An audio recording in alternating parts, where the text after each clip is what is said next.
Salut à toi, bienvenue dans cette vidéo, j'espère que tu vas bien. Aujourd'hui, on va parler un petit peu immobilier et inflation. Qu'est-ce qu'on doit faire? Comment ça marche? Et puis putain, c'est quoi cette inflation? Bon, je ne sais pas si tu as remarqué, tous les prix sont en train d'augmenter. On a eu le gaz, là en ce moment, il a pris déjà sur l'année 15%. Ils ont prévu de l'augmenter encore de 5 ou 10%. Pareil sur l'électricité. Dans le journal, l'autre fois, il disait que le litre d'essence pouvait très bientôt avoisiner les 2 €. Tout augmente. Donc ça, on l'avait déjà dit dans plusieurs vidéos, on en avait parlé en se disant il y a plein de choses à faire pour protéger son argent contre l'inflation. Je t'invite à fouiller un petit peu sur la chaîne, tu trouveras, tu tapes Make You Schmidt inflation, tu vas trouver 2-3 vidéos qui parlent de ça. Maintenant, au terme de l'immobilier, au niveau de l'immobilier, il y a plusieurs choses à savoir qui peuvent être intéressantes et je vais te donner un peu. Je ne sais pas si c'est des bruits de couloir, mais en tout cas, ce sont des avis d'experts, des avis de plusieurs business qui parlent de l'immobilier.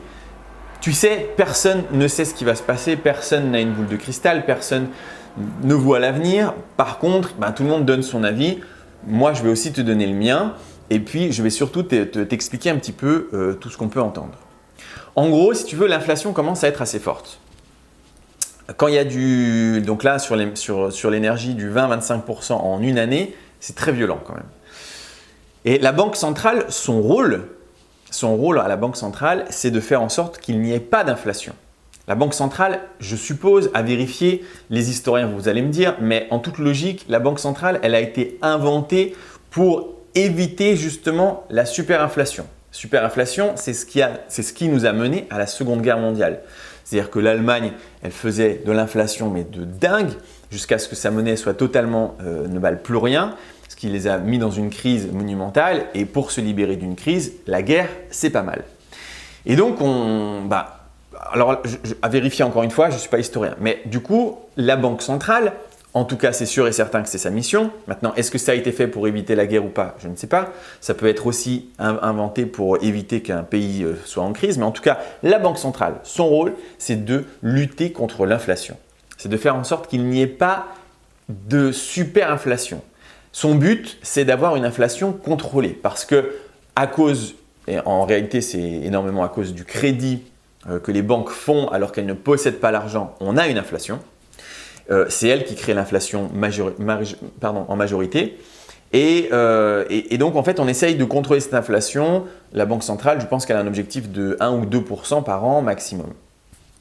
Et quand l'inflation augmente de trop, quand elle passe à 3, 4, 5, 6, 10%, ce qui est en train de se passer petit à petit, elle a des outils pour réduire cette inflation.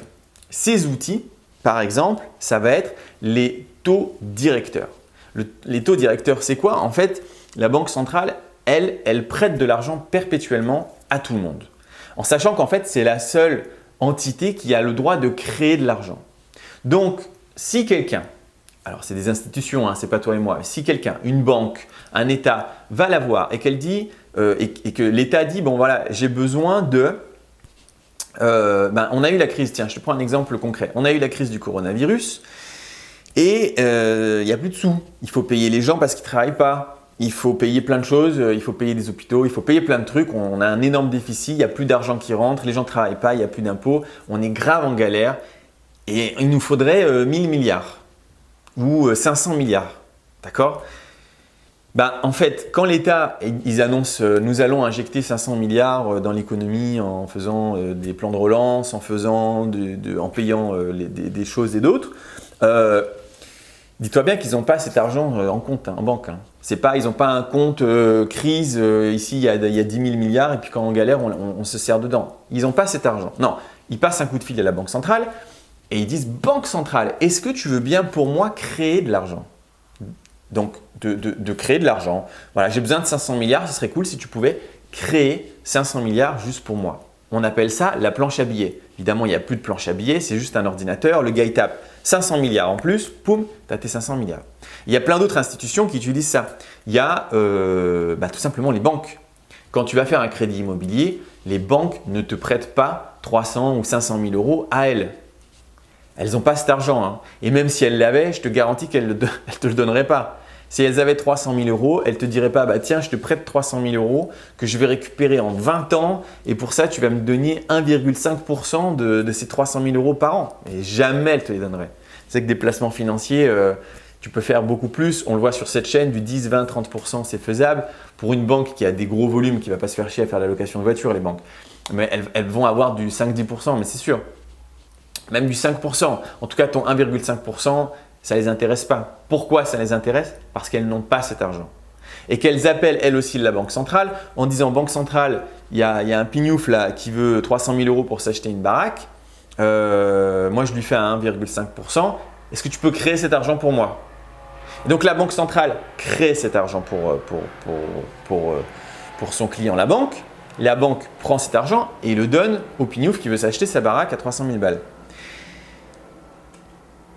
Quand elle fait ça, quand la banque fait ça, la banque centrale, elle dit « Ok, tu vas me rendre l'argent avec un taux directeur. » C'est-à-dire un taux d'endettement, un taux de crédit, un taux d'intérêt, voilà, j'ai trouvé mes mots, un taux d'intérêt qu'il va falloir me rendre. Jusqu'à maintenant, elle disait « Tu sais quoi, je te prête, tu ne me rends rien. Tranquille. » Jusqu'à maintenant, c'était comme ça, depuis les dernières années. Et c'est pour ça qu'on disait « Oh là là, l'immobilier, c'est un truc de fou, c'est maintenant qu'il faut investir, c'est dingue, c'est trop bien, c'est incroyable. » Parce qu'en fait, les taux étaient hyper bas. Maintenant, un de ces outils pour lutter contre l'inflation, c'est d'augmenter son taux directeur. C'est-à-dire que quand l'État va demander de l'argent, quand la banque va demander de l'argent, quand tout le monde demande de l'argent, elle, pour calmer le jeu, parce qu'en fait, chaque fois qu'elle prête de l'argent qui n'existe pas, donc elle crée de l'argent, elle crée de l'inflation avec. Quand l'État demande 500 milliards, elle crée de l'inflation. Quand la banque te demande 300, 500, 1 million pour un crédit perso, elle crée de l'inflation. Et vu que là, il y a grave de l'inflation, elle se dit, il faut que je réduise quand même. Et donc, pour réduire, une des solutions, c'est de donner un peu moins. Pour donner un peu moins, une des solutions, c'est d'augmenter ses taux directeurs. C'est-à-dire qu'elle va dire à la banque, « Ok, tu sais quoi, tu veux de l'argent? Ça va, je t'en prête. Mais cette fois-ci, je ne te le fais plus à 0%, je te le fais à 3%. » Et donc, la banque, elle dit, « Ok, bah, si tu me prêtes à 3%, moi, je rajoute quand même mon 1,5%, allez, pourquoi pas même 2% pour moi. Et quand je vais faire le crédit immobilier au gars qui veut s'acheter sa maison, bah, je vais lui faire non plus à 1,5 parce qu'avant, en fait, je ne donnais rien à la banque centrale. Maintenant, je dois donner en plus à la banque centrale. Bah, je vais lui faire à 5%. Et donc, quand le gars il fait son prêt immobilier et qu'il a 5% sur le dos, alors, petit souvenir, il y a une époque, c'était 10-15%. L'époque de nos grands-parents ou même de nos parents selon nos âges, quand ils achetaient une maison, ils la payaient 2 fois. Donc, ils faisaient un crédit, ce n'était pas sur 25 ans, ils faisaient un crédit sur 10 ans, il y avait 10% d'intérêt, ils payaient leur maison plusieurs fois juste en rendant à la banque. Alors, à l'époque, ce n'était pas grave parce qu'on avait de l'inflation, ce qui est en train un peu de se repasser, mais quand même, pour te dire que des taux à 0,1, enfin 0 plutôt à 1% ou quoi, c'est pas comme ça normalement. Et là, on va y retourner. Et donc, qu'est-ce qui se passe quand on y retourne? Bah, le gars, quand il va vouloir vendre, quand il va vouloir acheter sa baraque, 5% d'intérêt, ça fait une sacrée marge. Hein. Je vais te donner un chiffre. Je n'ai pas mon téléphone, je vais le faire de tête. Une baraque à 300 000 euros. Théoriquement, sur 20 ans, en toute logique, il en a pour 1 500 euros par mois. D'accord? Ça, c'est avec un petit crédit comme on a aujourd'hui. Maintenant, tu rajoutes 5% de 300 000 balles, combien ça fait ça? Ça fait 15 000 euros juste de crédit. D'accord? Sur la première année. 15 000 euros juste de crédit. Donc là, on arrive vraiment à l'époque où on disait au début, on rembourse que des intérêts. Là, oui, c'est le cas. Parce qu'à ce moment-là, effectivement, tu vas rembourser que des intérêts. Tu vois, et puis très peu de capital et au fil des années, tu vas réduire le capital, enfin tu vas te payer de plus en plus de capital. Mais donc le gars, si tu veux, qui vend sa maison, le fait que les taux directeurs augmentent et donc que les banques vont augmenter leurs taux, bah, ça a un vrai impact sur l'immobilier. Un vrai impact. C'est-à-dire que si c'est si cher, bah, en fait, moi, je n'achète pas, quoi. Tu vois, tout simplement. Moi, un truc à 300 000 où je dois 5% d'intérêt, je n'achète pas. C'est trop cher. Et tout notre business model dans ces cas-là, il est vraiment remis en question. Et donc, puisqu'on est tous dans le même cas, que ce soit des investisseurs ou même des acheteurs, ben, en fait, la seule solution qui va se passer, c'est que le vendeur, ben, il va baisser les prix. Tu vois, pour compenser en fait le fait que les taux augmentent. Puisqu'il va falloir donner plus à la banque, eh ben, il va falloir baisser les prix quelque part. La banque augmente, il n'y a pas le choix, le vendeur va devoir baisser son prix. Et donc, bruit de couloir ou réalité, on verra bien. En tout cas, tout le monde se dit, oulala, ça fait des années qu'en fait le prix de l'immobilier, il est hyper haut, il augmente à fond parce qu'en fait, il y a tellement rien à rembourser de crédit. Ben, les mecs, on peut demander 400 000 € pour un appart, c'est pas grave quoi, puisque de toute façon, l'argent est quasiment gratuit. Oui, ben, le problème, c'est que si tous les taux augmentent, on ne pourra plus demander 400 000 €. Parce que, ben, voilà, comme je t'ai dit, le crédit sera tellement élevé qu'il va falloir tellement rembourser que non, il n'y aura plus d'acheteurs pour des sommes pareilles. Et donc, la réalité va un peu rattraper la fiction et les prix vont théoriquement nécessairement baisser.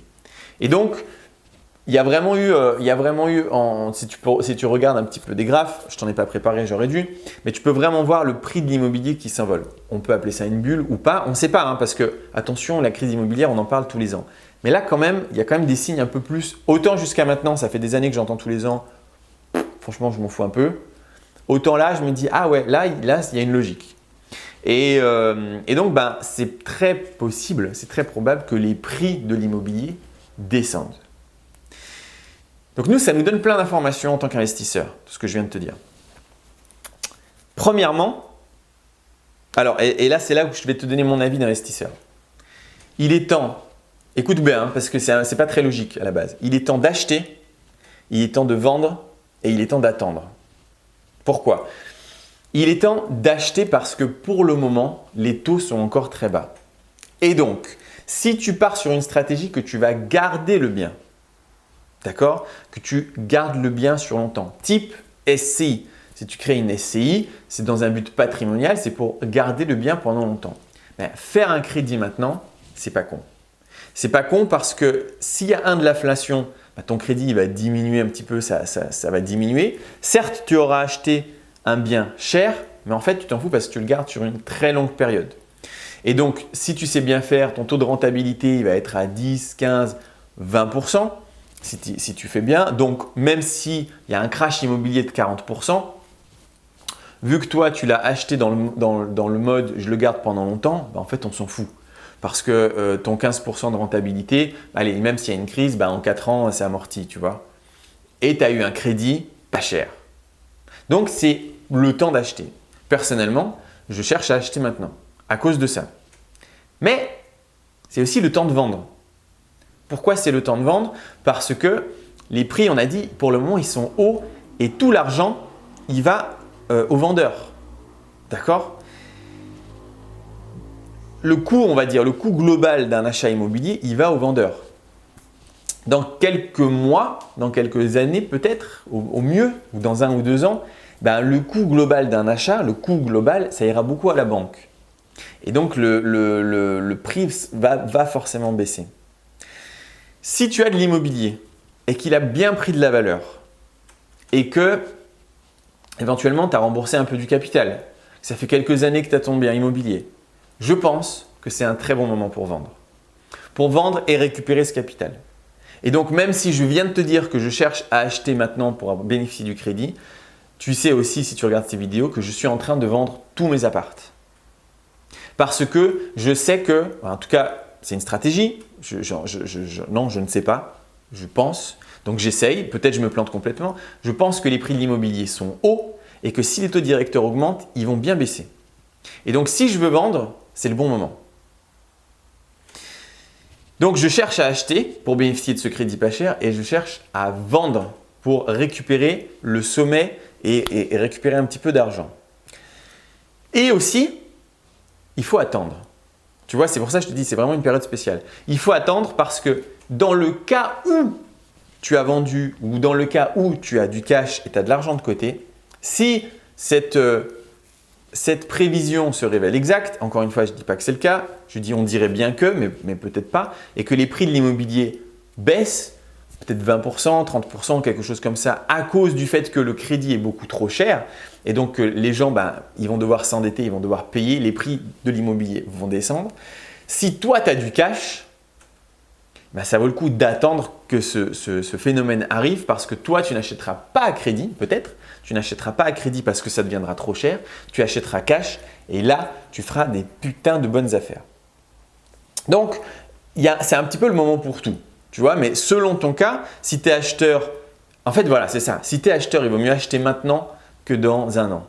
Vraiment, il vaut mieux acheter maintenant que dans un an. Si cette théorie de l'inflation se révèle exacte, des taux directeurs qui augmentent se révèle exacte. Si tu as des apparts qui sont déjà bien remboursés, que ça fait quelques années que tu les as, qu'ils ont bien pris de la valeur, d'après moi, c'est bien le moment de vendre. Et ensuite, si tu as de l'argent de côté et que tu te dis non, mais le crédit immobilier, ça ne m'intéresse pas pour X raisons, moi je veux acheter. Je veux mettre mon argent dedans, tu vois, ça a une valeur refuge. Il y a des gens qui ont énormément d'argent en banque, qui ne savent pas quoi en faire. Il faut le mettre dans l'immobilier, c'est une bonne idée. Attends encore un peu. Tu vois, attends 6 mois, 1 an que les prix peut-être baissent fortement. Encore une fois, ce type de réflexion, ce n'est pas des conseils financiers. Ce type de réflexion, c'est d'être au courant un petit peu des choses qui se passent et de prendre une décision. En fait, l'entrepreneur ou l'investisseur, il passe son temps à prendre des décisions. Parfois, il se plante. Tiens, d'ailleurs, la prochaine vidéo, je vais te montrer comment je me suis bien planté pour un truc. Parfois, il se plante. Parfois, il a raison. Et là aussi, il y a plein de fois, j'ai eu raison, je me suis bien gavé. Il y a plein de fois, je me suis planté et j'ai bien perdu de l'argent. Donc, tout est possible. En tout cas, voilà, c'est ce type de réflexion. À toi de te faire ton avis. Va chercher sur Internet ce que tu en penses. Va regarder un peu cette histoire de taux directeur. Est-ce que ça va augmenter? Qu'est-ce qui se passe si les taux directeurs augmentent, etc. Et fais-toi ton idée et adapte ta stratégie par rapport à ça. C'est tout pour aujourd'hui. Je te rappelle que dans la description, tu as une formation gratuite qui dure quand même 3 heures et qui te permet de te faire une idée, un plan d'action pour essayer de devenir financièrement indépendant avec plein de stratégies différentes. Tu peux la télécharger. Non, d'ailleurs, ce n'est pas téléchargeable. Tu peux la regarder. C'est plusieurs vidéos et ça va vraiment t'aiguiller pour voir ce que tu dois faire pour devenir financièrement indépendant. J'espère que cette vidéo t'a plu. Si c'est le cas, tu peux mettre un pouce bleu. Tu peux t'abonner et puis on se retrouve dès demain où je vais te raconter un de mes investissements où je me suis bien planté